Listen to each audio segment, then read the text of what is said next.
Everyone, শুভ সন্ধ্যা সকলকে। তো আজকে সকাল থেকে না খুবই পরিমাণে বৃষ্টি পড়ছিল।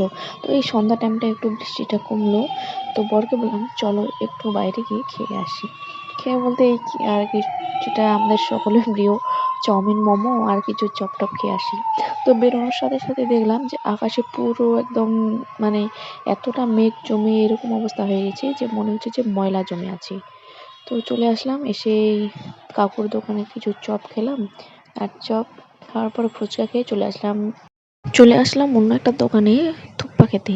তো দোকানে শুনছিলাম চাউমিন, মোমো আর থুপ্পা তো ভালোই বানায়, কিন্তু মানে ওই দিন জানি না কি হয়েছিল, আমার বাউলে এত মানে ঘাটিয়া থুপ্পা পড়েছে। আমারটা ছিল এগ থুপ্পা আর হাজব্যান্ডের ছিল চিকেন থুপ্পা। চিকেন থুপ্পাটা তাও মোটামুটি ঠিকই ছিল, আমার এগ থুপ্পাটা মানে এত বাজে টেস্টটা ছিল, মনে হচ্ছে যে আর কোনোদিন জীবনে এই থুপ্পা আমি খাবো না। তো কি করবো, যখন নিয়েই ফেলেছি তাও আমি হাফ খেয়ে হাফ ওইভাবে রেখে চলে আসলাম। এরপর এই চাউমিন, মোমো আর পকোড়া নিয়ে বাড়ি চলে আসলাম, কারণ আকাশের অবস্থাটা এতটাই খারাপ ছিল যে আর ওখানে 5 মিনিট কি 10 মিনিট থাকলে বৃষ্টিতে ভিজে যেতাম। তাও বাড়ি এসে ওই 1-2 মিনিট পরে দেখি বৃষ্টি শুরু। তো এটাই আমার আজকে ছোট ব্লগ।